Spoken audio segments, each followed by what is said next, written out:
So Marcus, tell us what you've brought to... What? Welcome back to Odds of War. I'm Matt. And I'm Marcus. And today we've got an awesome battle report of the Thousand Sons versus the Death Guard. It's dust versus decay. It's revenge for the Edict of Nicaea. Yep, Stay tuned. That.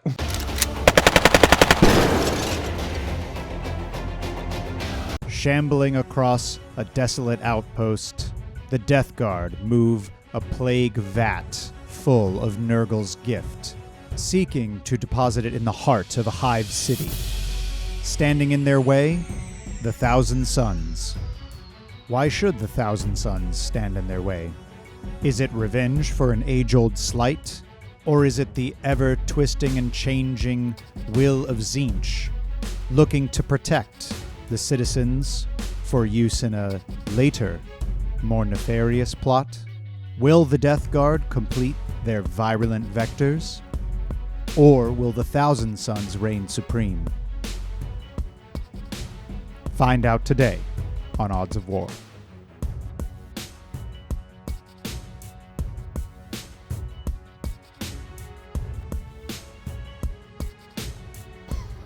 Do you know about that? Do you know about the Edict of Nicaea? I know of it.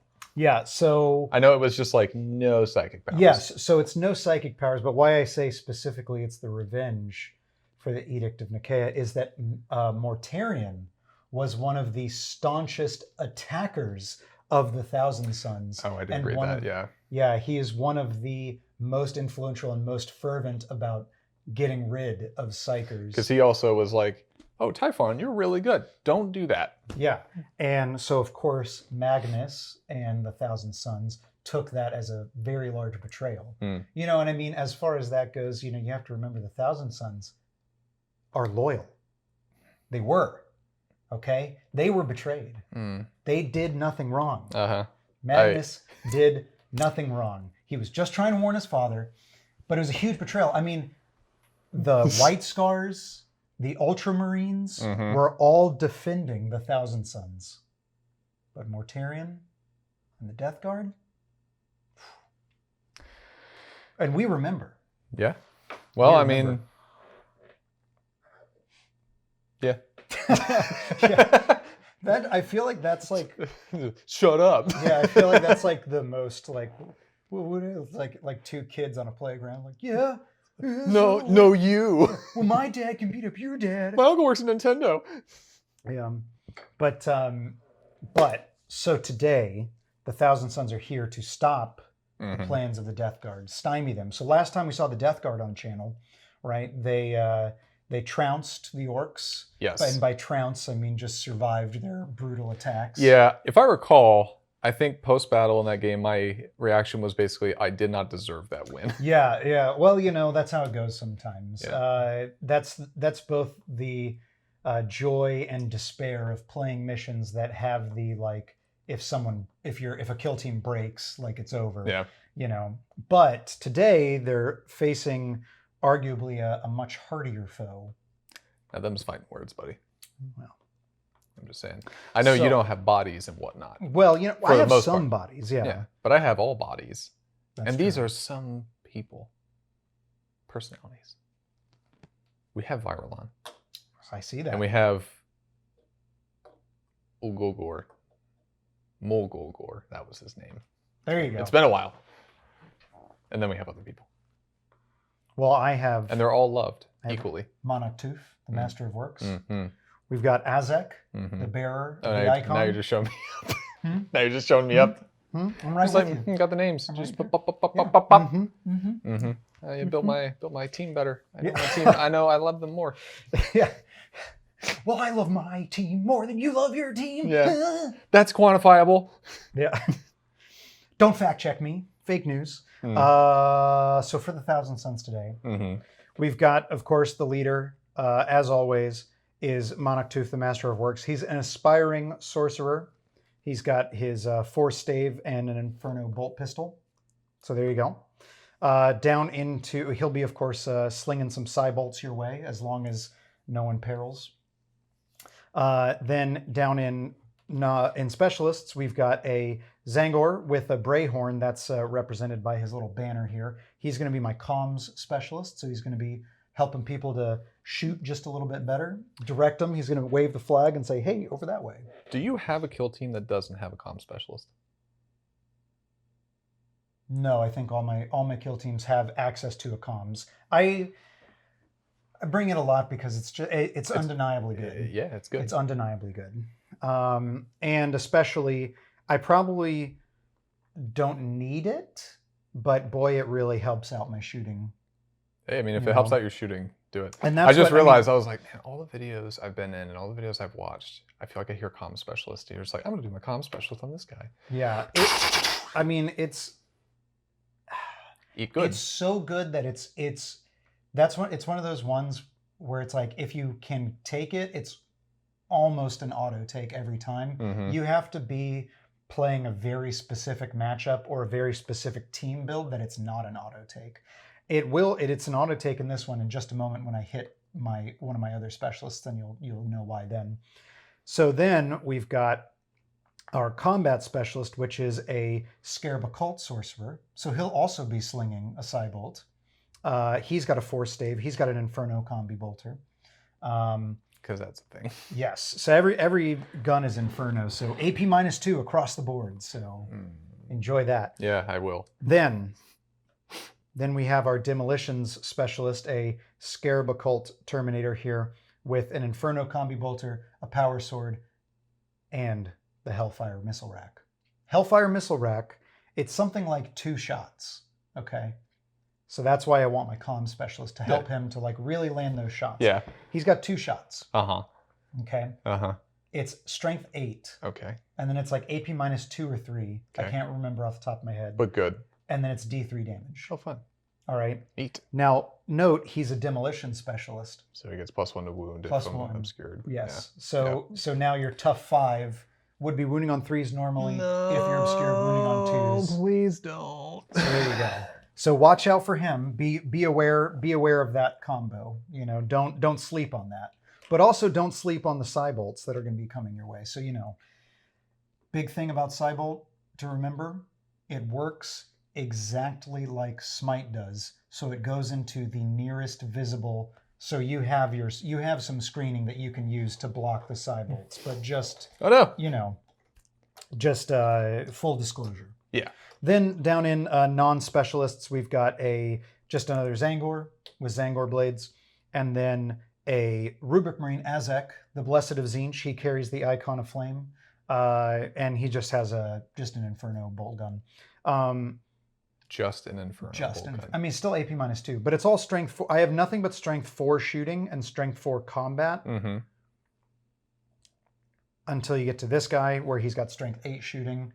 And then these two with their Force Staves are strength 6 combat. So, you know. Okay. But the thing about the Icon of Flame is, you know, at the start of the Psychic phase on a 6, it pumps out a single mortal wound. Mm-hmm. But again, it follows the same, like, it's the closest visible enemy unit or enemy model within 12. So, now interesting to note with the elites, which I didn't even realize this, but... the Thousand Sons, much like you got Implacable Advance, right? Inexorable. There we go. I got the Brotherhood of Psychers, so I get to add 3 inches to the range of my Cybolts, which is nice. So, yeah, it's pretty good. Yeah. So that's them. That's the Thousand Sons. Any big questions, comments, concerns about them? I do have concerns. You have concerns? I do. I just have general concerns. We had concerns back on Nicaea. Mm-hmm. Well, you know, I mean, when you mess with chaos, when you mess with chaos, you get yours. Oh, wait. Are we doing that? Are we doing that? Are we doing that?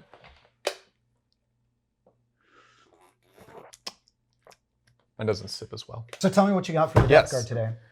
So honestly, I have to imagine that some people who have been following the channel for quite some time are maybe getting tired of seeing this team. I don't know. Because it's just this, it's always, not always, it's fairly much this. I got 4 hours of combined sleep last night. That actually sounds oddly enough very similar to our night of sleep last night. It was pretty restless. Yeah, my dog decided to be really barfy about Oh things. no, I'm sorry. Yeah.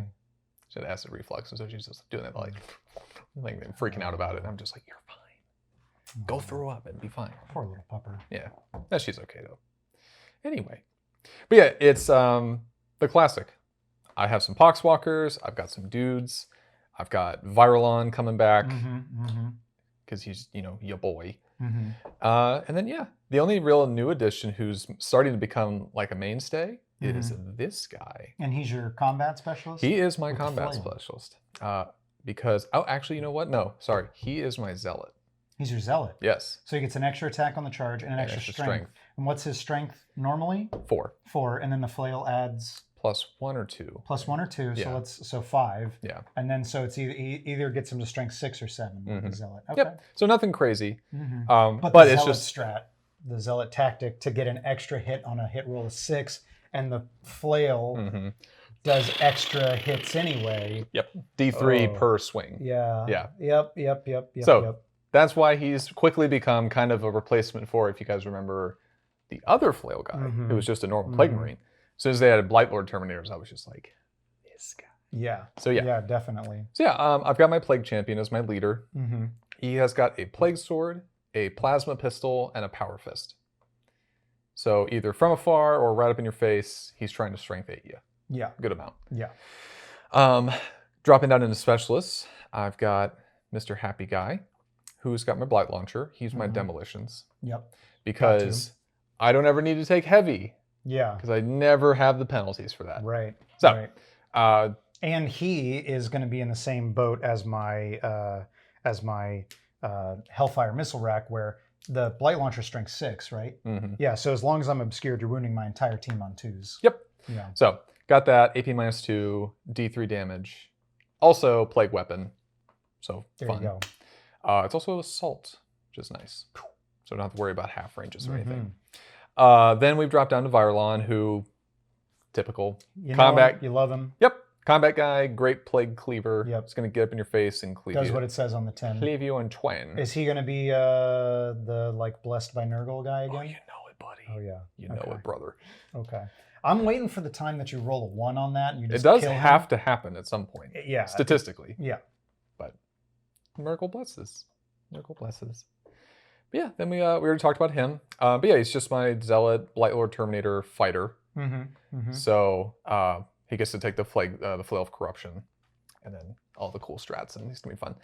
And yeah, I realized, or I remembered from last time that I brought him, I did not use him correctly. He was very 'cause you much like deep- this you backfield deep struck dude. him in, and then it was weird. And Yeah, and he never did anything. So he is very much just going to kind of like yeah, he's gonna. I mean, he's gonna be your bully. I'm gonna make you deal with him. Yeah.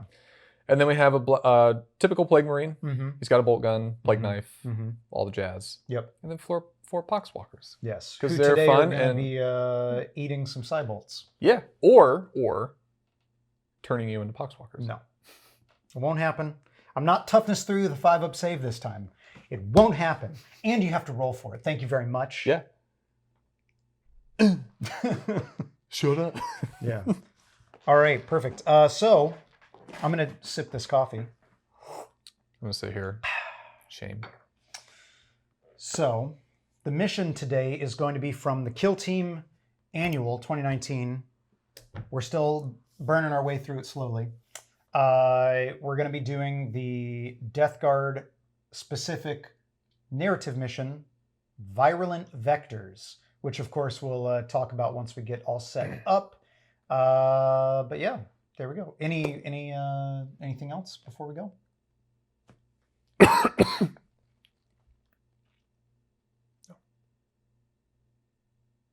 Stay tuned.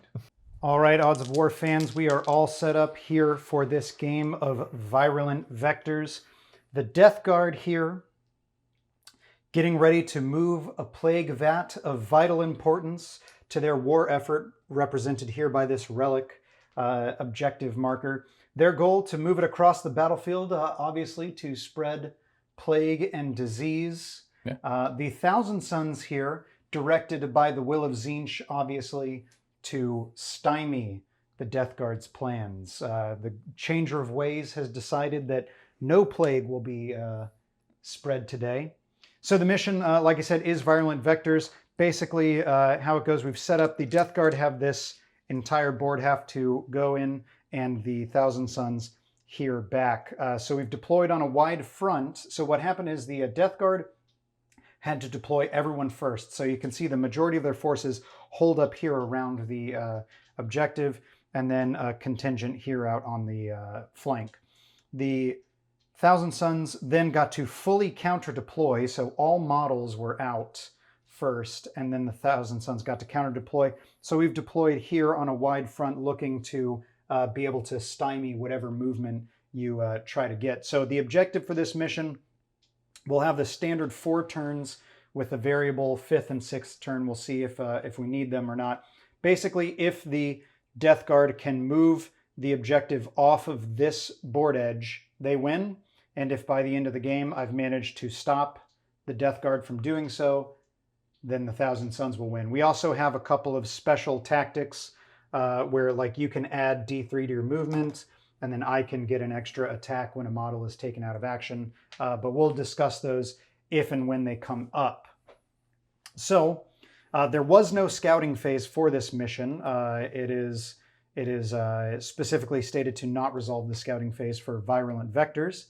So, unless there's any pre-game stratagems to deploy, we'll be ready to go into initiative phase. Well, you know that, as per usual, Mr. Virulon gets to see if he is blessed by the grandfather. Yes, and Virulon, of course, is our Bubotic Axe. Or Great Plague Cleaver, excuse me. Yes. Great Plague Cleaver wielding guy here. So now you have to roll, and on a 1, he's just dead. And on a 2 up, he gets blessed by a Nurgle. Which gives him +1 to hit and +1 to wound, I believe. It might be. Yeah, we'll double check it in just a minute. Let's see you roll that 1. No, he's rolled the 6, so he's fine. So in fact, he has received the grandfather's blessings, which is a +1 to hit. We know that. +1 like weapon skill, right? Yeah.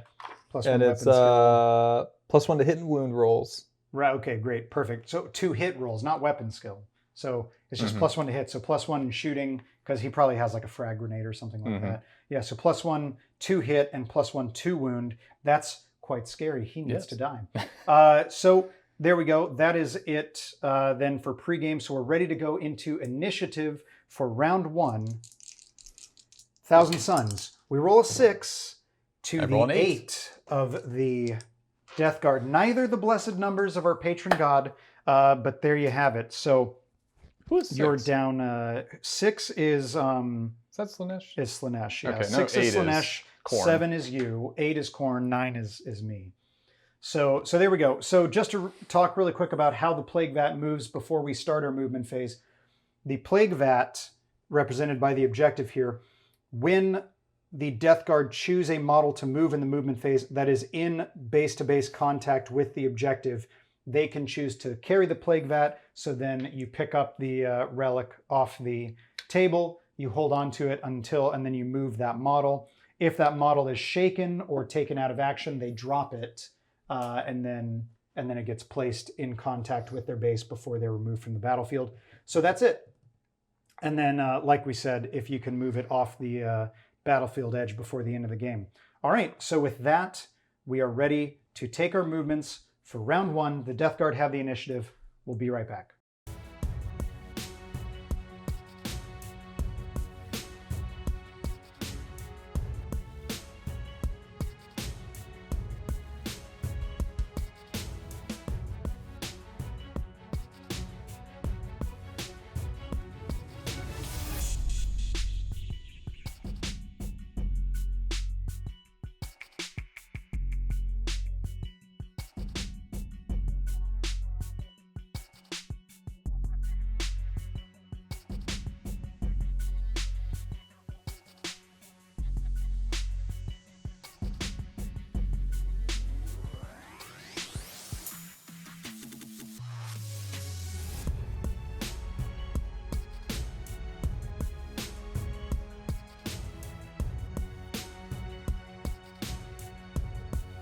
All right, round 1 movement phase is done.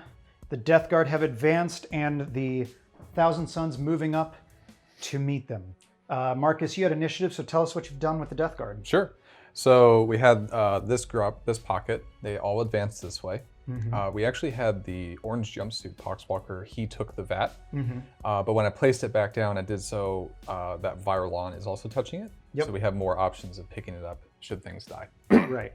We readied him. We advanced our Mr. Flail boy. Advanced him, moved him normally. Yes. And that's pretty much it. Yes. For the Thousand Sons, we readied up our Demolition Specialist here. We've readied Azek, the Blessed of Tzaangor. Then we made a very long charge right here. It was 10 inches for this Tzaangor, but luckily he was within range of the Brayhorn at the time, so he got a +1 to his charge, and we made it in there. Now I had enough movement that I could have come around, but I only wanted to touch your one guy there because I don't want to touch your. You don't want none of this. No, I don't want to. I don't want any Virulon. Our leader here moved up, so he moved around this way, mainly to position my Psybolt a bit better, so I could send it here instead of in this pocket, and also to get out of range of your Plague Launcher.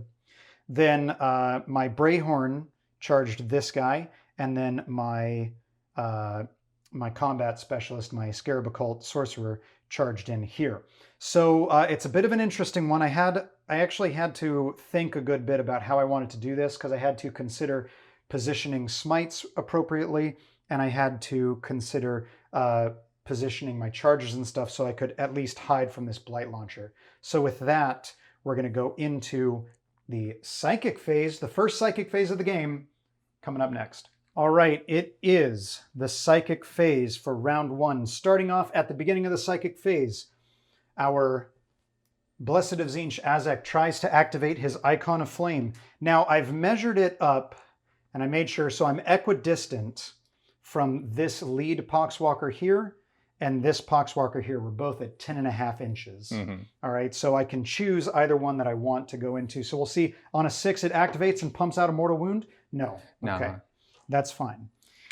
It might happen. Last game that I brought the Thousand Sons, it didn't happen at all, so I'm due for it to happen this game. Well, I think the last time that we played, it might have activated Thousand twice Sons and or Orcs, something. and he was doing some work. Yeah. So next up, then we'll just do a Psybolt from our leader here into this Poxwalker. All right, looking for a 5-up.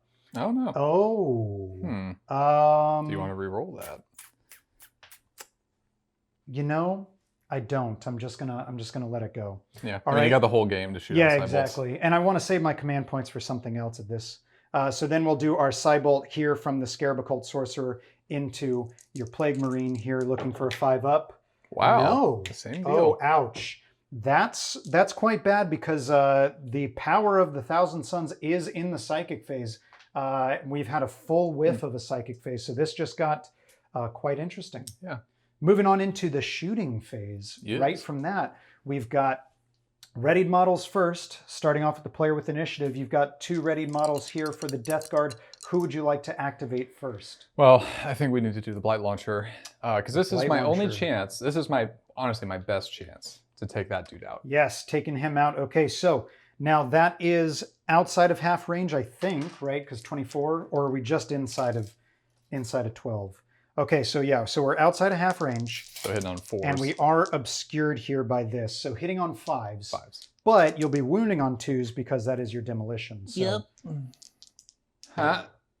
Okay, we do get a hit there with the 5. Wounding on 2s. He gets the wound. AP is -2, so that's a Terminator armor. So 2-up save becomes a 4-up. A single die on a 4-up save. Yes, we make it. Very nice, very nice. So he's fired. So now we'll move into the Thousand Sons. I've got 2 readied models myself here, and Azek. I will, of course, fire my Demolition Specialist. Now, I can see your leader, and you are obscured, so I think I need to take that. Yeah. Unfortunately, there was no way for me to really avoid that, because it was either put him out in the open so you don't get the wound bonus, and he gets charged, or keep him there. Right. Now, I am within 12 here. So I'm actually, what I'm going to do is, of course, I'm going to take the comms benefit here, so he's going to get pumped up. So that'll negate your obscured. Mm-hmm. All right. What he'll do is actually, I'll put the Hellfyre missile rack into him, of course, and then I'll put the Inferno combi-bolter, because it's a different weapon. I'll actually put it into your great play, or your combat specialist here. All right.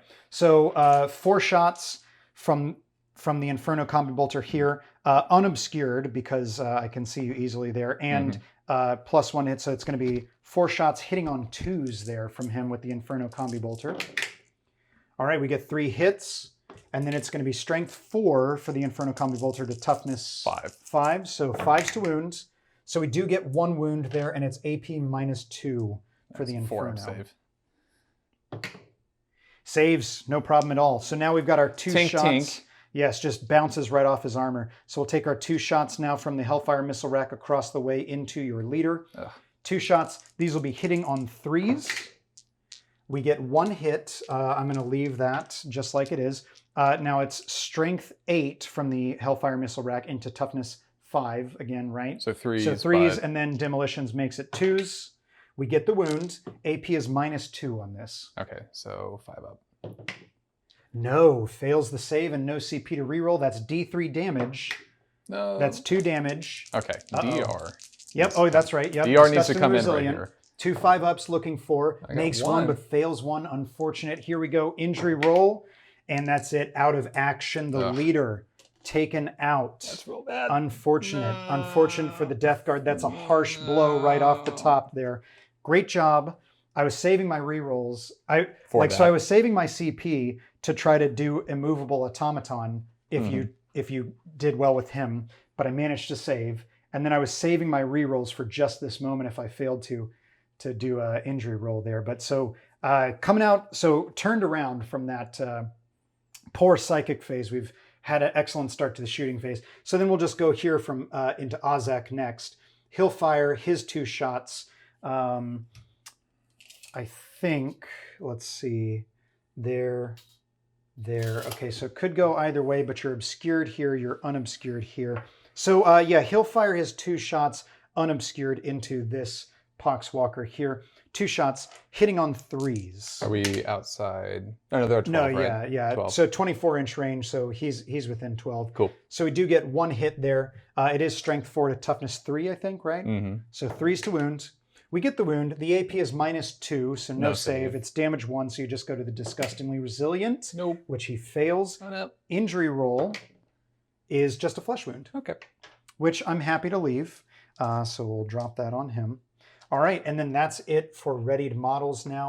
So now we go into non-readied models, starting off with player with initiative. Which I have none. Which you have none, because he advanced. So even if he And had he has like no a ranged grenade, weapon. he doesn't have grenades even. Same thing with Virulon. And then Virulon advanced, so nothing there, and none of the Poxwalkers. He's now in and then combat. he's in combat. Yep.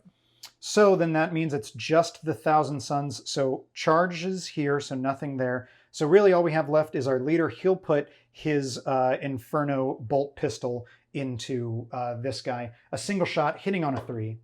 No, he doesn't hit. Okay, so that's it for shooting phase. We're all done, and we'll move swiftly into the fight phase. It is the fight phase here. We have multiple charging models from the Thousand Suns. We've got 2 here and the Tzaangor here. And so I get to fight with all of these because you have no CP for an interrupt. So interesting. We'll actually, we'll start over here on this battlefield edge. So our Tzaangor here's got 1 attack, but he gets an extra attack for his Tzaangor blades. So it's 2 attacks, hitting on 3s into your Poxwalker. That's 2 hits. Strength 4 from him into toughness 3, so 3s to wound. Oh, God. We get both again. AP is -1 for the Tzaangor No blades. saves. No saves, so disgusting resilient. You get Passes 1, fails 1. Injury roll. Oh, it's out of action. There we go. So now at this point, I have an option to try to, I could pile in here and touch Virulon and your Plague Vat wielding guy, but then you get to swing. So I think I'm just gonna not pile in at all, and I'm just gonna stand there and kind of body block and force your movement into a different way. So we'll go on over here. We'll go ahead and just do our comm specialist here. So he's got Tzaangor blades as well. So it's going to be 2 attacks from him into your Poxwalker on 3s. 2 hits. Wounding on 3s. 2 wounds again. AP -1 is the same. Damage 1.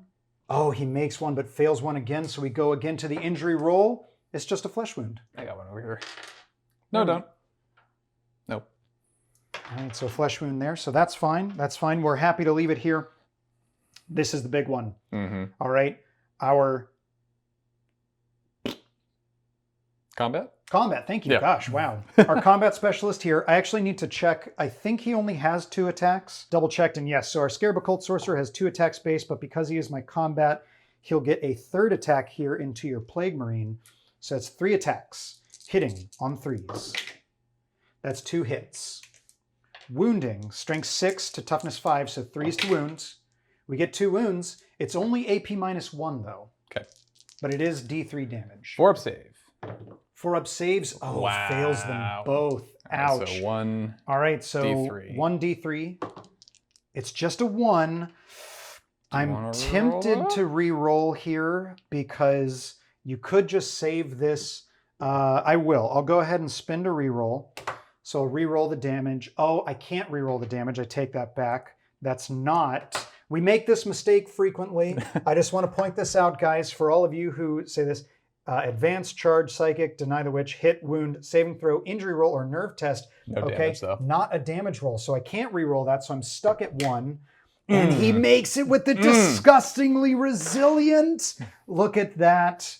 Okay. Your impudence. So now it is the end of the fight phase. I could spend 2 CP for Cycle of Slaughter and fight again with my banner bearer here because I still have 2 CP because I couldn't re-roll. Yeah.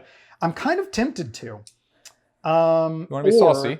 Or I can just hold on to it for a mega tactic turn next turn, which is actually, I think, the better choice. Yeah, it's a Poxwalker. Yeah, exactly. It's a Poxwalker. Actually, so I take it back. We're not at the end of the fight phase because your Poxwalker is alive, so he does get to attack. And so is that guy. And so is he. Yeah, I almost just skipped you right through. Yep. So go ahead and attack back in whatever format you wish. Yeah, man. Let me just check one thing. Stop it. Yeah, just 1 attack. Okay. All right, so who are we starting with? We'll do it with the Plague Marine. Plague Marine first here into the Sorcerer. 1 attack with a Plague Knife, hitting on 3s. Hitting on 3s. Gets the hit, okay. Toughness 4 on that Sorcerer. Mm-hmm. 2 strength 4. So 4s to wound, no wound. Unfortunate. Okay, and then we'll go ahead and do your Poxwalker into my Tzaangor. Now I'll remind you he has a -1 to hit for his flesh wound. Yeah. So he's hitting on 6s. Okay, But he's 2 attacks. 2 attacks on 6s. Nope. No. Okay. That's why I was ready to skip it, because we knew it was going to be ineffectual. Moving into the morale phase. Now, the Death Guard have 2 off the field and 2 with flesh wounds. Okay, and then that means you are just under needing to take a break test because you've got 5 models otherwise. So you're just under needing to take a break test, so nothing there. But you do need to take nerve checks here for your Poxwalkers, Yes. okay? So the leadership of a Poxwalker is... The leadership of a Poxwalker is 4. 4, okay, and you have a +2 to the roll here for these guys. So who would you like to do first? We'll Let's do the just one check who's in something. the Okay, now for what it's worth, the one out in the open is within 2 inches of this guy. Okay. So that gives him a -1. So he a -1 to the roll for that. So he only has a +1 to the roll. Okay, cool. So maybe you want to start with him. Yes. We'll do him first. Okay. So a 2 is a 3, so he's fine. Cool. And then now this guy's got a +2 to the roll. A 3, 4, 5. He's shaken. He's shaken. Okay. All right. So we'll drop a little shaken token on him there. Shaky. That is officially it for the morale phase. So round 1, a bit of a interesting one. The Death Guard did get some solid movement on the Plague Vat. They got it out from the mid board, brought it around. And the Thousand Sons managed to control this flank here and force some interesting movements on this flank. So we'll see how it's resolved. We've got round 2 coming up next, both players increasing or I'm increasing by 2 CP, you're increasing by 1 because your leader's out, and we'll go into initiative phase for round 2. 5 versus 8 again. Oh, are we sure that these guys are blessed of Nurgle? Perhaps they're blessed of Khorne. Yeah. We'll take our movements. We'll come right back.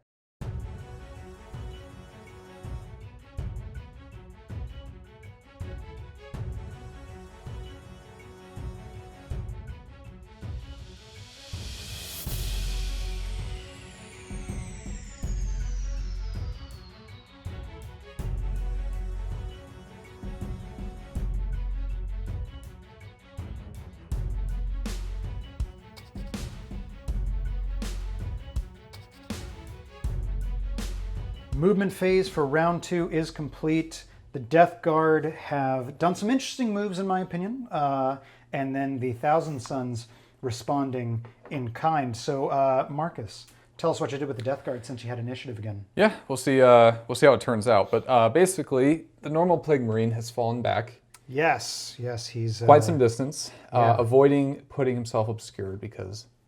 Yes, because problems there. Yeah, Mr. Man. Yeah. We've readied him to shoot things, and then we've made some cheeky charges. Made a couple of charges here. Look at this field of view. Yeah. Excellent. Okay, and what were our charges here? So we had Virulon charging into him. Yes. He got a good charge, so he was able to kind of wrap around. So good there. Yes, and your Relic Bearer advanced. Yes, right? he advanced over here to kind of get out of the way. A pretty good one too. Yeah. We had this lone Poxwalker charge in here, just to kind of give him some level of extra protection. His scared brethren. Yes. Yep. But the big one was him. This is a big important one here, because now my Sorcerer has been taken unawares, as it were. Yep. So the Thousand Sons, in response, obviously I was stuck here and here because of the charges. I've readied up. We debated about what to do with this guy. Probably the best tactical decision was to charge him in down this way to support my Sorcerer. But I just love the narrative, the idea of these two Demolitions experts just lobbing shots back and forth across the battlefield. I love that too much to not have it go down. Then over here, Monarch Tooth, the Master of Works, charged in, declaring both because it was a short charge to this side, a bit of a longer charge over here, but I did land an 11. So I was able to come around and get in combat with both sides. Yeah, you got the long bomb. Yep, he was obviously in combat stuck. And then Azek came down from here, seeing the chance to support his leader, or rather, not seeing the chance to support, because he is a movable automaton. Monarch Tooth willed him to charge in down here at the Plague Vat Bearer. And that's obviously what happened here, as well as this Sorcerer, obviously controlling the other Terminator, willed him to remain at his post. We'll see if his hubris is rewarded. So that's it for the movement phase. Death Guard are moving that vat along, but could get bogged down here on this turn. So we'll go into the psychic phase. Starting off, Azek, the Icon Bearer, tries to ignite the Icon of Tzeentch on a 6. Ooh, no, so close. Close, okay. But then we will go into the Psybolts. So what we'll do first, we'll do our Psybolt here from this Sorcerer into your Combat Specialist, looking for a 5. That's an 11, which is a Super Psybolt. Let me double check, because I think now instead of a single mortal wound, it's D3 mortal wounds.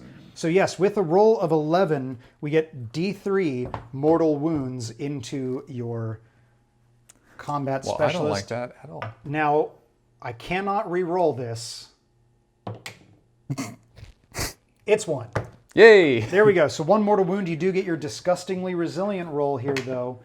And on a 4-up, he does not. So he does take a wound, and that's, I assume, like a 2 or 3 wound model. Yeah, a 2 wound guy. 2 wound model. Okay, so that's good there. Then our last one is, of course, Monarch Tooth, the Master of Works. Because I am in base-to-base contact both ways, I'm going to actually send my Psybolt into Virulon. You better not.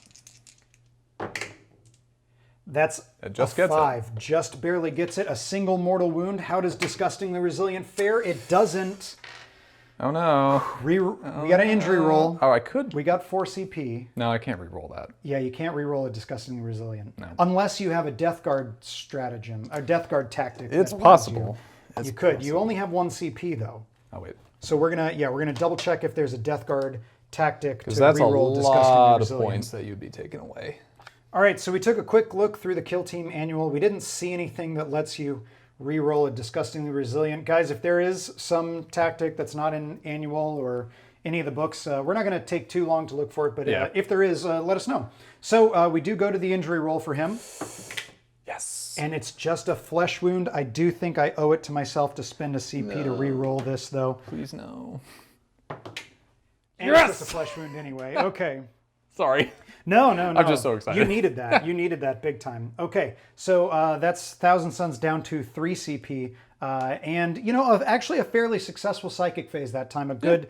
You did some stuff. Yeah, good counter to our first psychic phase, which was such a flub. Yeah, I mean the end of this turn, like the morale.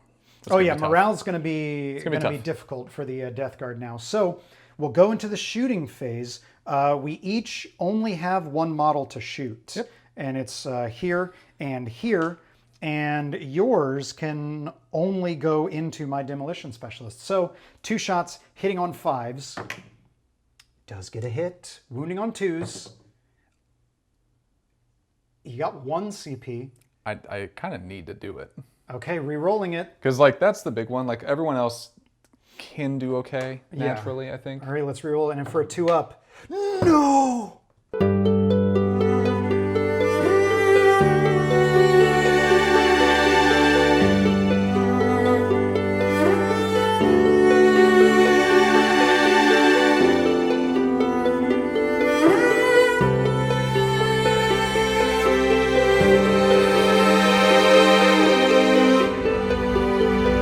Unfortunate for the Death Guard there. So we will go into our Demolition Specialist for the Thousand Suns. And we're going to actually kind of wash, rinse, repeat. What we're going to do is we're going to send the combi-bolter here.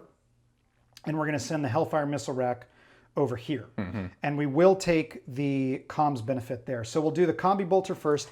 4 shots because we're within 12. You're unobscured. So it's going to be 2s to hit, but no bonuses to wound. So 2s. All hit, very nice. And then 5s, because you're toughness 5, for no wounds. Okay. And then now we'll do our Hellfyre missile rack here. 2 shots hitting on 4s, because it would be 5s because of long range and obscured, but thankfully our comms helps. We do get 1 hit. Wounding on a 2. Gets the wound. AP is -2. 5 up.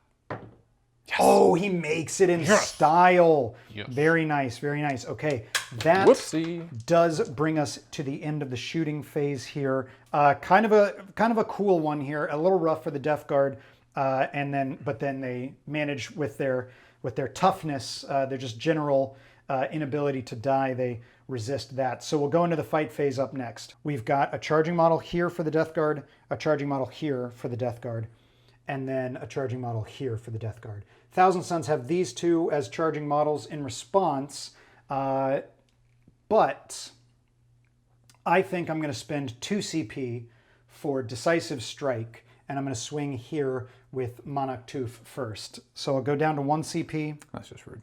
So he's got, I believe he just has 2 attacks again, just as a sorcerer there, but 2 attacks hitting on 3s. We get 2 hits. Strength 6, wounding on 3s. Well, we get 1. 2.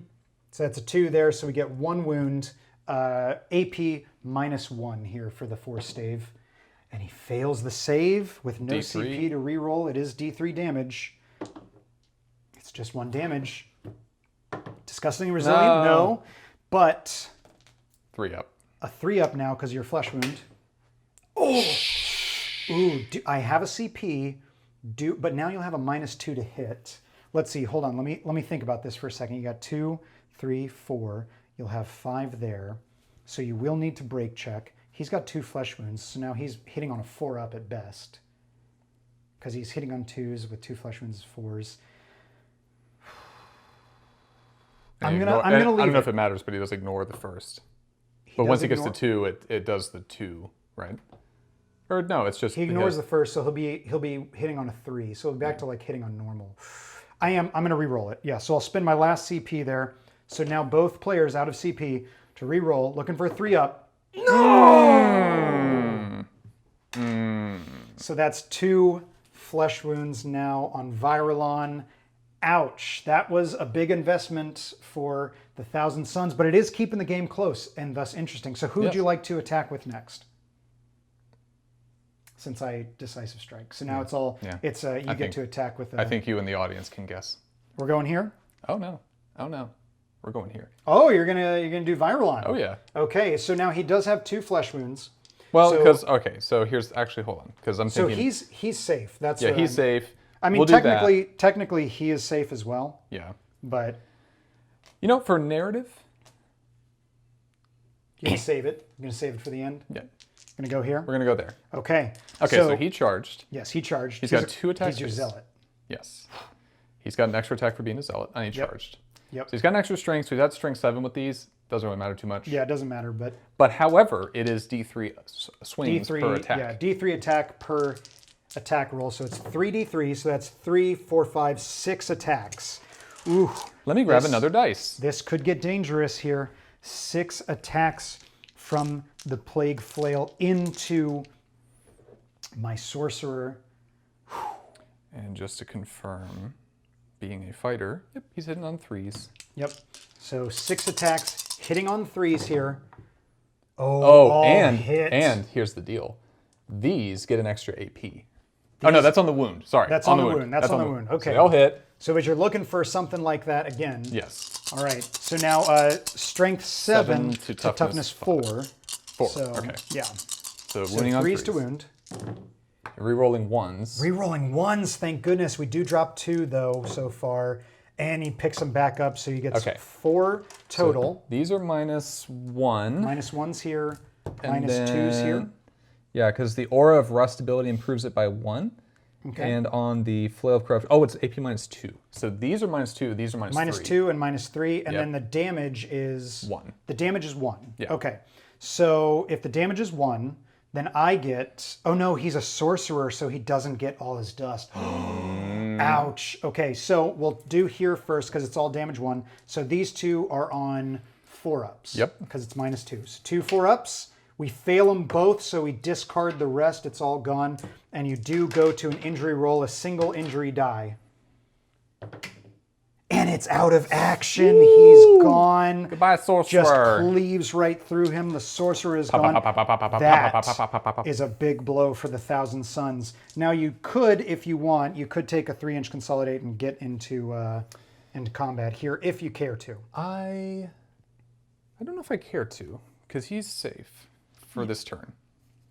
And he can always just charge again. In fact, I want to charge again. So. Yes. So you could, you could still take the 3-inch consolidate and then just end outside of an inch of him. There you go. Yeah, so you get a little extra movement if that's your bag. Yeah, and then we'll teleport the vat over there and here. Right, of course. Yeah, you know, but you know, he's very dangerous now to this. Yes, so. indeed, yes. All right, so that's him.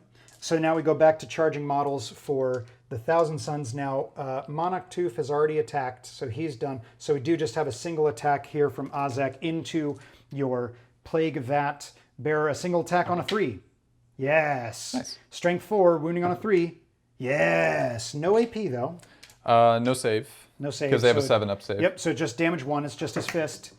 No disgustingly resilient injury roll is just a flesh wound. These poxwalkers are sticking around. Yeah, they're getting durable. Okay, and with that, that's actually all of the charging models for the 1,000 Suns. And now.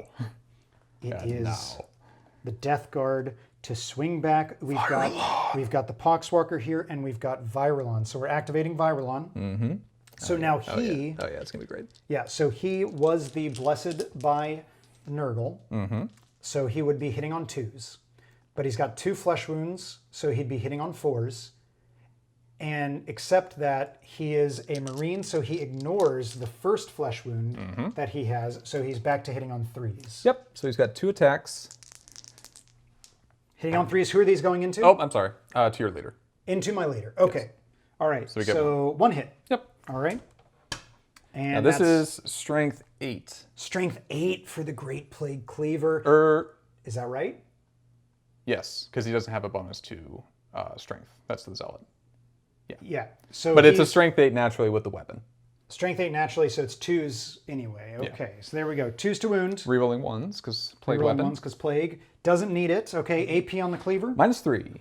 -3, so that would bring me to my 5-up invuln. What's the damage? D6. D6, so yeah, so it is just the 5-up invuln. This could be very bad for Monarch Tooth unless we roll a 5-up. Yay! Oh, he makes it. Very nice. Very nice, Monarch Tooth, the master of works. All right, so then all that's left to do for charging models for the Death Guard is, of course, this Plague Bearer right here into my Tzaangor. If only he were a Plague Bearer. Oh, I keep calling... They're Poxwalkers. I do the same calling thing. them Plague Bearers. Well, they're all the... Okay, so obviously keeping on theme, but all the names are so close to each other for Nurgle stuff. Yes. So, anyway, 2 attacks hitting on... Hitting on 5s? Hitting on 6s because Oh, of his flesh 6s wound. because of his flesh wound. Yes. That's right. Oh, wow. Oh, he gets 2 hits. Okay. And then that's 3, though. strength 3 to toughness 4, so you're looking for 5s to wounds. You get 1. We do get 1. AP all right. nothing. We have a 5-up invuln. That's all they have. Which he makes. Yeah. Very nice. The Thousand Sons have returned the durability with their own invuln saves. So now that's it for charging models. So we drop down to non-charging models, starting with the player with initiative, which is the Death Guard. Now we're shaken here. So what that means is basically we have your vat-wielding guy there.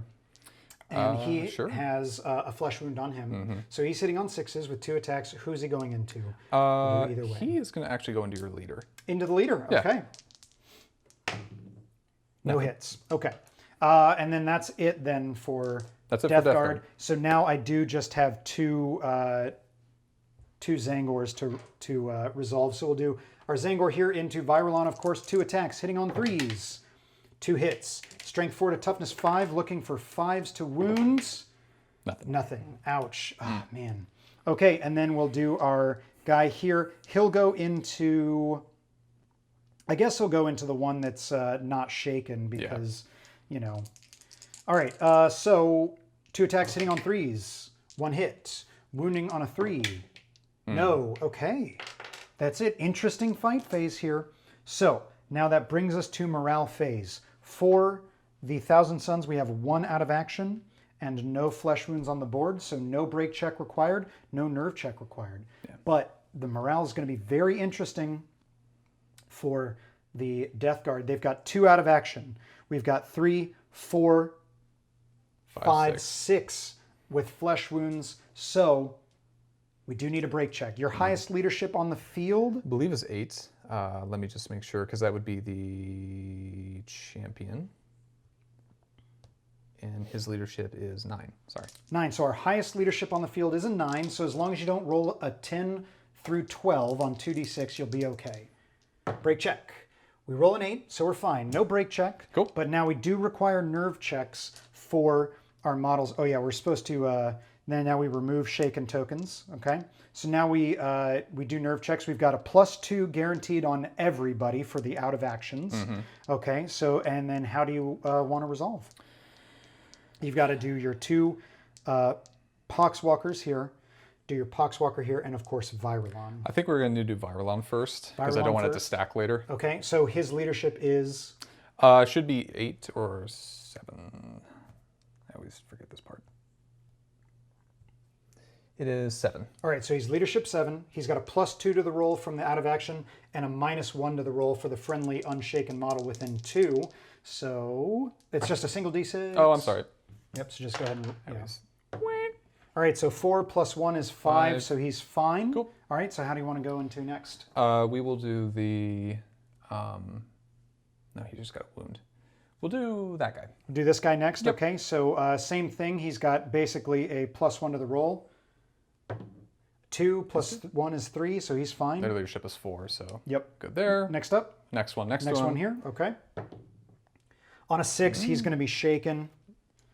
And then we will do... Now, this is actually interesting because now for an extra shaken model, you get another +1, so that's a +3 with a -1 there, so a +2 to the roll here. Come on, give me a 1.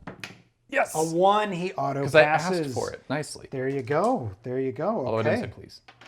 So that brings us to the end of round 2. Now, this was actually a very important one to pass here because you would have dropped that otherwise.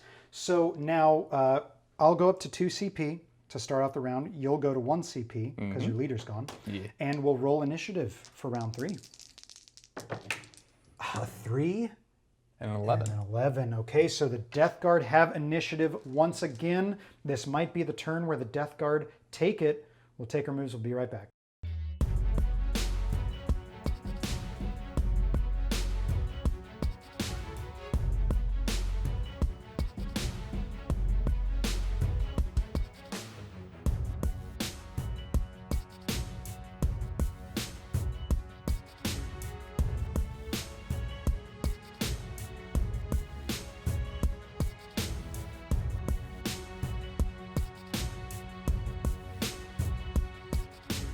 Movement phase, round 3.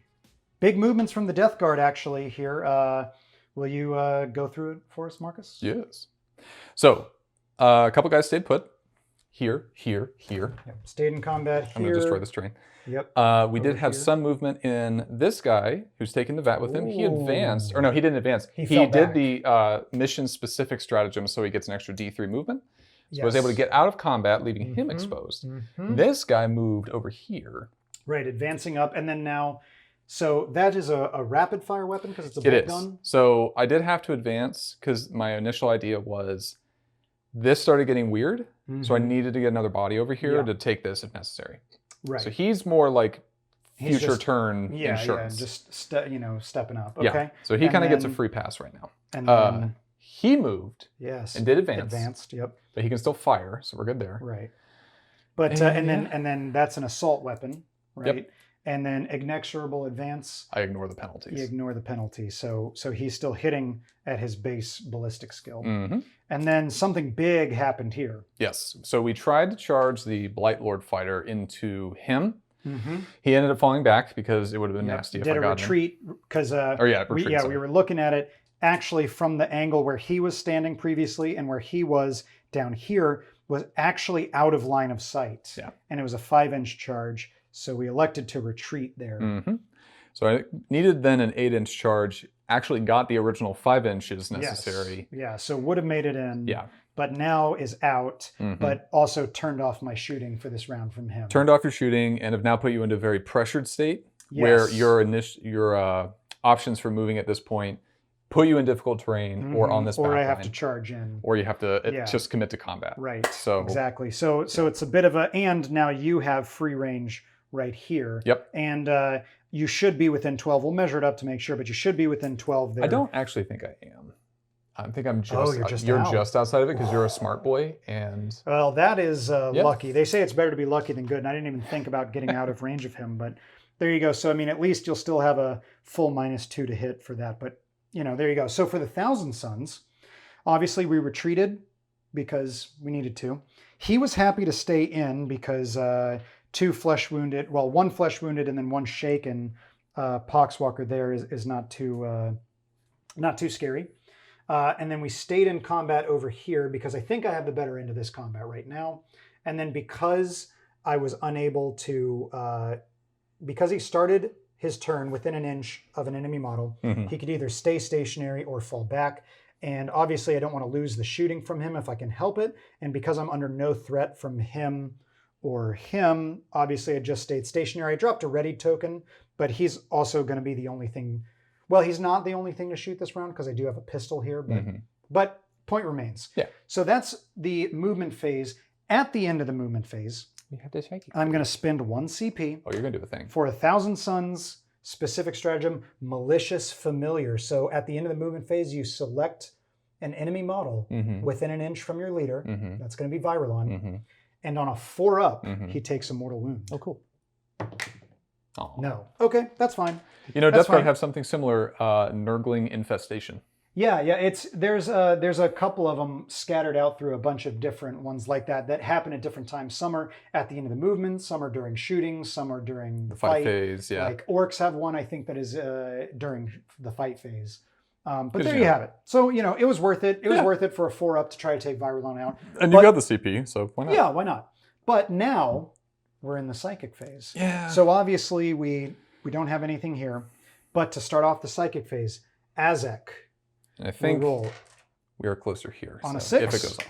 Yay! Ooh, it goes off. Now let's, just for the sake of argument, let's measure up. Let's see, because it has to go to the closest visible one. So we've got 2 here, and we've got outside 2 outside there. 2. So it does go into your Plague Vat bearing Poxwalker. It's just a single mortal wound.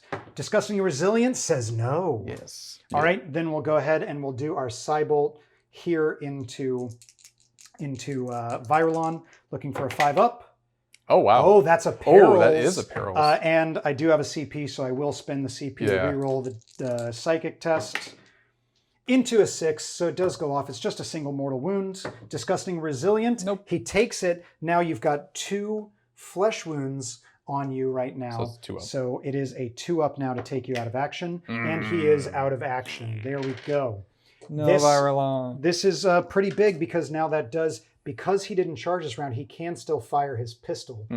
So that's pretty nice. I would have preferred to have not used my CP on that, but I'll take what I can get. I'm happy to use a CP if it means that I don't peril and kill my own leader.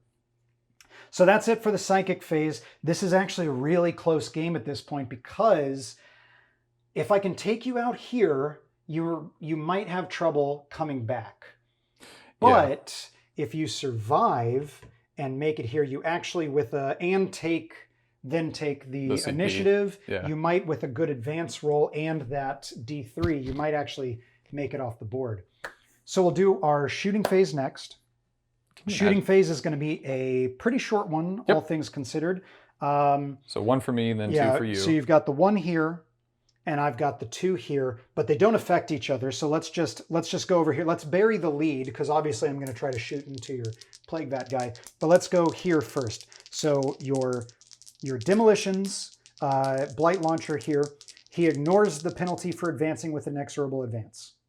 And he's firing up into his only target here into my Demolitions expert. Yeah, so he's getting a -2 for the over half range and obscured. Yep. So hitting on 5s. Whoopsie. That's a 1 hit and a 4 is a miss. So 1 hit. Will be wounding on 2s because I am obscured thanks to this Rerolling here. the 1s. Cool. Gets it. AP -2, so it's a 4-up armor save. No, and I have no CP to reroll. Damage? D3.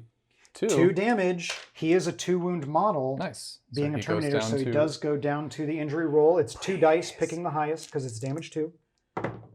And he's out of action. Ooh, he's it gone. finally happened. Another big blow for the Thousand Suns. I took out your 2 Terminators. That makes me happy. At this point, the Death Guard handily control this flank, and so it is really going to come down to these attacks right here. We'll start off with Azek firing 2 shots, hitting on 3s. That's 1 hit. 1. Wounding on a 3.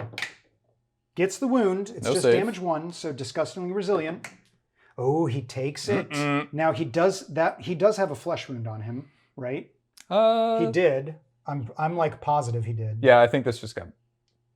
I think I got taken away accidentally. Yeah, I'm positive he had a flesh wound. We'll go back and check though if we need to. So we'll roll an injury roll, looking for a 3-up. Oh. He is out of action. That's it. So even without the flesh wound, a 4-up would have been out of action anyway. Yeah. So he does in fact drop the vat there. Yeah. And then now that actually frees up Monarch Tooth to just fire an Inferno bolt round into your Plague Marine there on a 3-up. No. Nope. Okay. That's fine. That's it. That's shooting phase. So again, very interesting because you handily control this flank here. Because let's be honest, he's pretty much stuck here. I mean, he may not do much else this game besides just flail into these guys. These guys might not do much else this game besides flail into him. So you have these 2 guys who now can start pushing here. You do need the extra turns, but I do have pretty good control of the relics. So fight phase. And the only fight is right here. Yeah. You have initiative, so it's your flesh-wounded Poxwalker.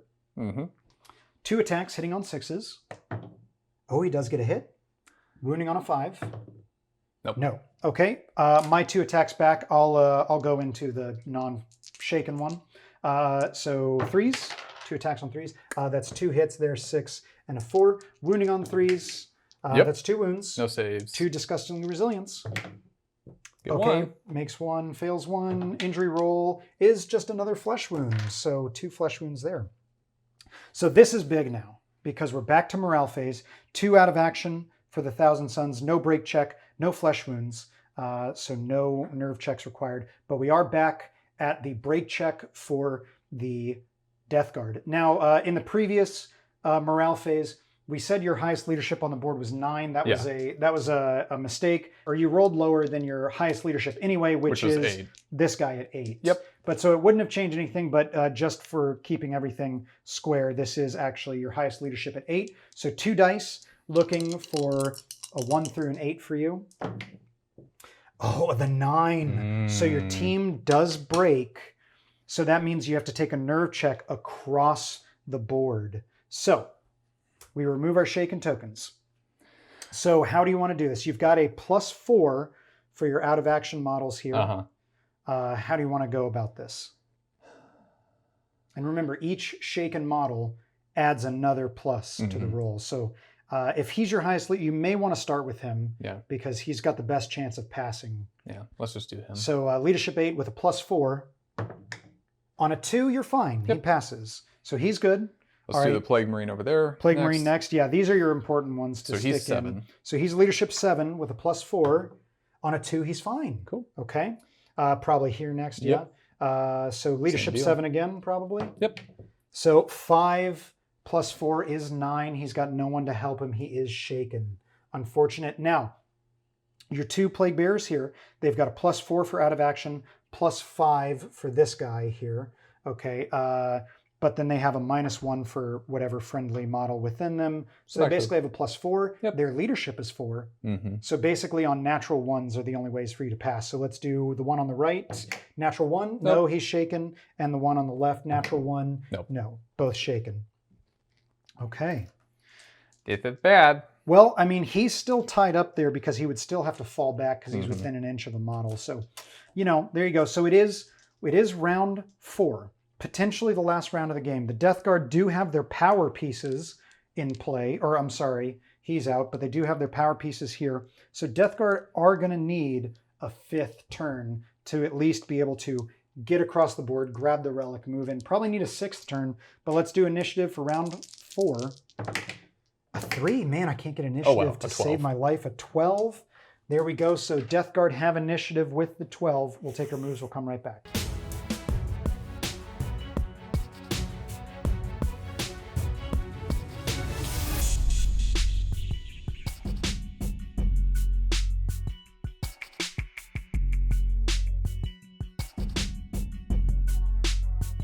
All right, movement phase for round 4 is all squared away. Death Guard had initiative. Marcus, tell us what you did. Yeah, man. Well, obviously he didn't move because he's shaken. Yes. This guy, quite the advance. Yeah. Over to here. Yeah, came rolling a 5, I think, for him. Something like that. And then... yeah, because it was 10 inch. Yeah, and then this similar guy over here, right? He got rolling a 6. Yeah, he got a 6. So he was able to kind of hop over this and avoid that mess. Yep. Got there. Yep. Those guys stayed. And shaken. then that was it for movement. Yep. Now, for Thousand Suns, I fell back my Tzaangor coming around here just to, if the game does go on, to try to, you know, maybe slow you down a bit in case I snag initiative. Azek moved up over here to body block you a little bit. Again, same thing, you know, just in case the game does go on. And then now I had a Tzaangor here. He had declared a charge against these 2 models, but as I'm sure you can tell, Tzaangor no more. Yeah. Pumped a blight launcher round right into his chest. Yeah, just melted. Failed the invuln save because only had one had gone through, but there you have it. And then I got the 3 on the damage for the D3. Yes, that was pretty bad. Melted him. And then here, because of that, I don't want to lose my leader just in case the game does go on. So I advanced, coming around here just to get out of line of sight thanks to this terrain piece from the blight launcher. Azek is still in line of sight, so, you know, he might die, but that's how it goes sometimes. Yep. So, with that, movement phase is done. We'll go into the psychic phase, starting off with Azek, trying to activate the Icon of Flame on a 6. Do it. Oh, wow. He does. That's pretty Okay. crazy. He's definitely closer. Yeah, he's definitely close. That's just a single mortal wound. Disgustingly resilient. He's fine. Says he's fine. So then, of course, the Psybolt into the same. Gets it on a 6. Another single mortal wound. Disgustingly resilient. No. Oh, no. Okay, so that's another wound on him, which you said he's a 2-wound model, right? Yep. So now we could go to flesh wound. We could go out of action. Gonna find out right now. No! It's out of action. Oh, Monarch Tooth. Truly the master of works here. So then, shooting phase is up next. The only real shooting we have is going to be here and here. And of course, you'll have the first go at it because...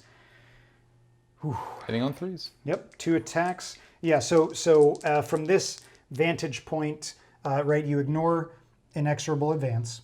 You're definitely within 12 there. And, oh yeah, he's wide open. I just looked. He's wide open, so no negatives to hit. 2 shots hitting on 3s. Oh, 2 hits. Wounding on 3s. Wounding on 3s, yeah, this time because no bonuses there. So only 1. -2. -2, so it's a 5-up save. No, he fails. D3. D3 damage. Just 1. Just 1. Injury. It's just fine. a flesh wound. Yeah, it's just okay. fine. Which is funny considering. Yeah, like the dust is starting just like to spill out. Yeah. So then he'll just he'll return fire 2 shots. He is obscured. Actually, he'll fire into this guy yeah. just because it's not obscured, and I'm already taking a -1 from the flesh wound. Yeah. So 2 shots hitting on 4s because of my flesh wound there. Oh wow. No. Okay, relevant. All right, that's actually it for this round here. Just to talk about actually. You would have been hitting on 4s here, now that I think about it, because your kill team did break. So you have a static -1, but you rolled on 6s to hit anyway, so it was fine. But just in case you're furiously typing that comment, just go ahead and delete it. Go ahead and dab on that delete button. Yeah. So we're back to the morale phase. So we'll remove our shaken tokens. You don't have to take a break check because you're already broken. So then it is just nerve. Our nerve checks all the way around in whatever format you want to take it first. Outside 2, yeah. You're outside of 2 here? Yep. Okay, so no. That guy. So you'll do him first? Highest leadership on the board right now is 7. Is 7, yeah.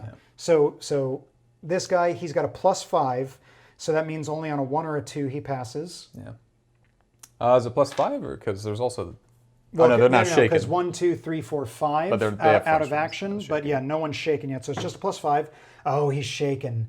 Now you've got a +6 here. Yeah. Whoops.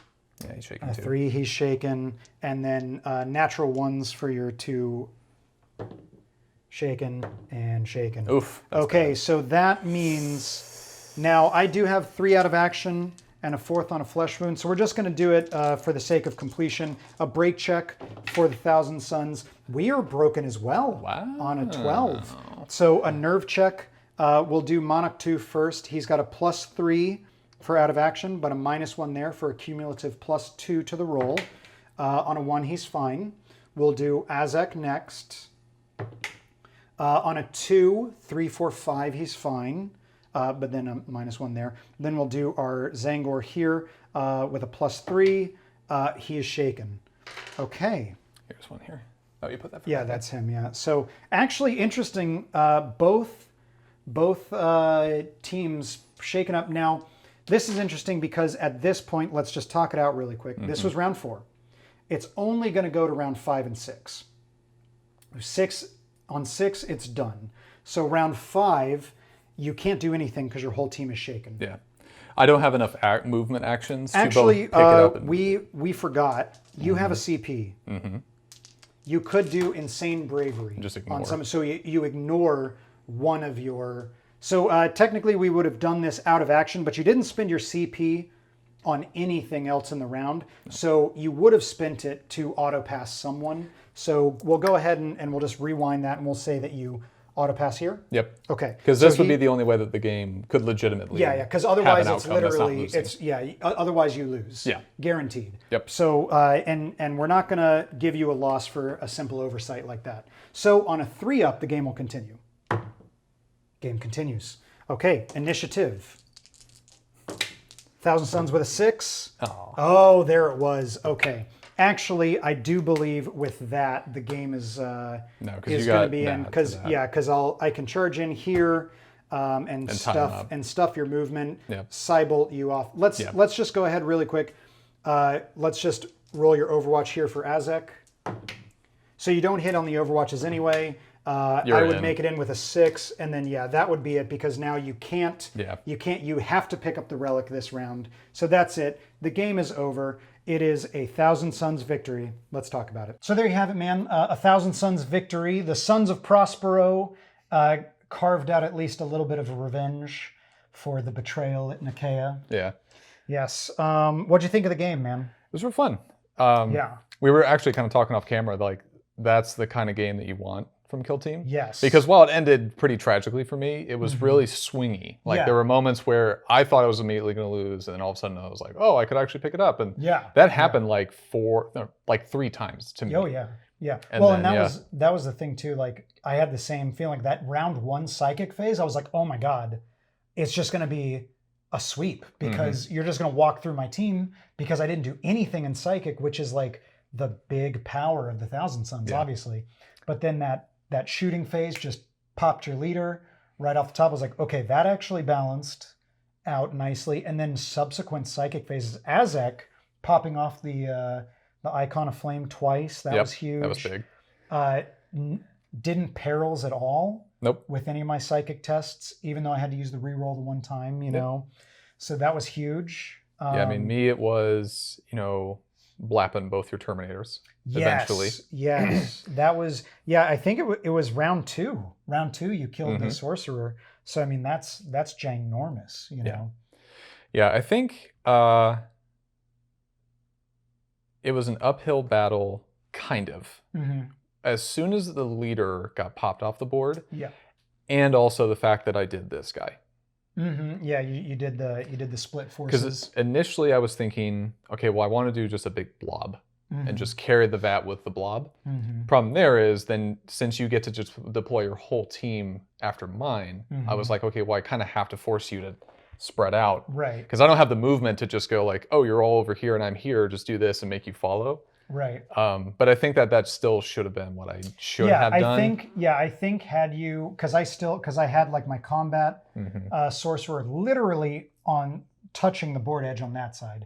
And so if you had deployed on the wide front like you did, and then just pulled everyone out to this way, I would have been struggling to get my pieces into a good like range, especially because like, and you could have even just left your demolition specialist over here and just shift him as need, because especially with like my combat guy, like I would have had to trudge across the field in your lanes of fire just to bring my weight to bear against your main force. Yeah, and I think honestly what I could have done is, admittedly I was forgetting about Inexorable Advance the first couple turns, and so I was leaving him there to ready him, thinking like, okay, well I'm obscured and you're obscured and I can fire.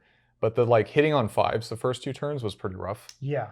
So what I think I should have been doing is advancing and just getting up on this, and then just sitting here with him and just But yeah, the biggest issue was, of course, my natural movement is slow, and then also this crater system here was kind of bad, or the difficult terrain was kind of bad.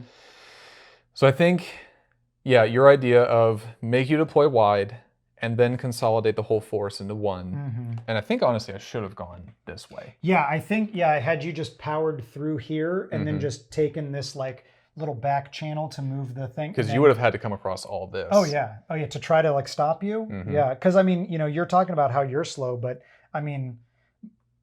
You're not that much better. Half of my force is 6 inches, but the other halves are 5s and 4s, which is equivalent pretty much, with you. Yeah, so, I mean, it's like, it's not like I'm that much faster, Yeah. This was, I think this was a very like positioning heavy game because, and that's always been my weakness. If I'm being completely honest, like both in Kill Team and in 40K, I think my biggest weakness is literally positioning, which is rough because that's literally what this game is. Well, and that's it's a tabletop army game. Yeah, well, I thought maybe this would be a fun mission as far as that goes, because the last couple times you've been on the channel here, it's been like, I'm just going to bum rush you and like bear down your throat. But this time it was the opposite. It was like, no, you have to move now. You have to come out now and see and see. Which as Death Guard I don't want to do. Right. Which I mean, but your deployment zone is like it was only 3 inches back from the center of the board. So you have like the majority of the board to deploy how you want. Yeah. And then I was 9 inches back from the center of the board. So it's like I had actually a pretty constrictive like piece to like deploy in, But I had a lot of fun with it. Oh yeah, no, it was definitely fun. Yeah, this was the first time I feel like I got like good value out of the Sorcerer, even though he did die in the second turn. But there you have it. Hellfyre missile rack proved just threatening enough, and man, I mean, you don't leave home without that icon of flame. No, it's just extra. Like, how many extra points is it? It's 1 point. So it's just It's a 1 point upgrade. Yeah. Yeah, for mortal wounds. Yeah, for a chance at mortal wounds. No CP, just. Yeah, you have to. Yep. But no, that was a really fun, interesting game. I liked that it was really swingy, and it was interactive in a sense because it wasn't like our last game.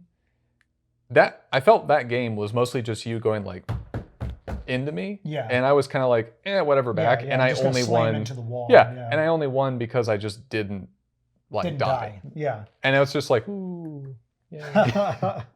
But no, this was very much more like back and forth, very interactive, very interesting, and I had a lot of fun doing it. Yeah. Plus, we know how Nurgle and Tzaangor don't like each other too much. So that was very thematically fun. Yeah, they're not fond of each other. The Plague Flail, scary as all get out. Yeah, hugely and I think scary. As much as that's been tradition, I might need to let off the whole Grandfather's Blessing.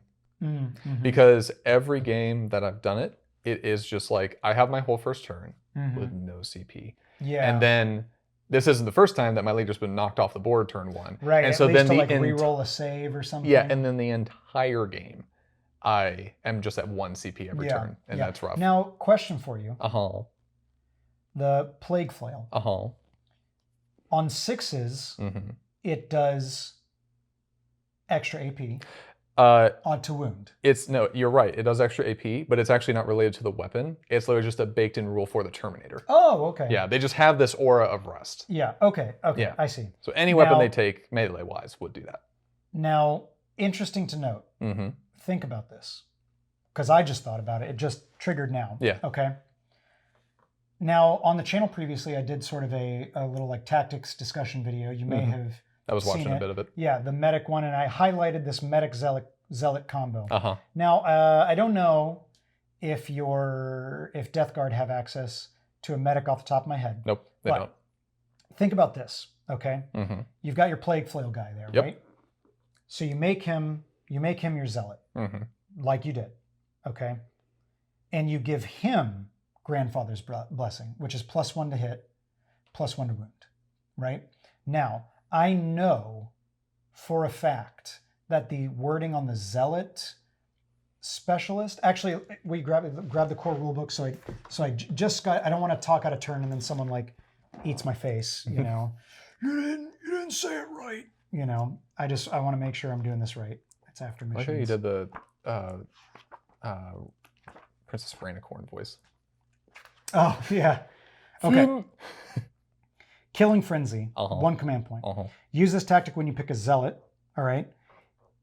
Each time you make a hit roll of 6+ for that model, you can make an additional attack, okay? And it's another D3. Right. Yeah. Now, if you've put Grandfather's Blessing on this one, it's not unmodified hit rolls of 6, it's 6+. So that means now on 5s and 6s, you're triggering the extra attack, which is an extra D3. Okay, so now you've got on the charge, you've got 3 attacks, right? That hit on 2s.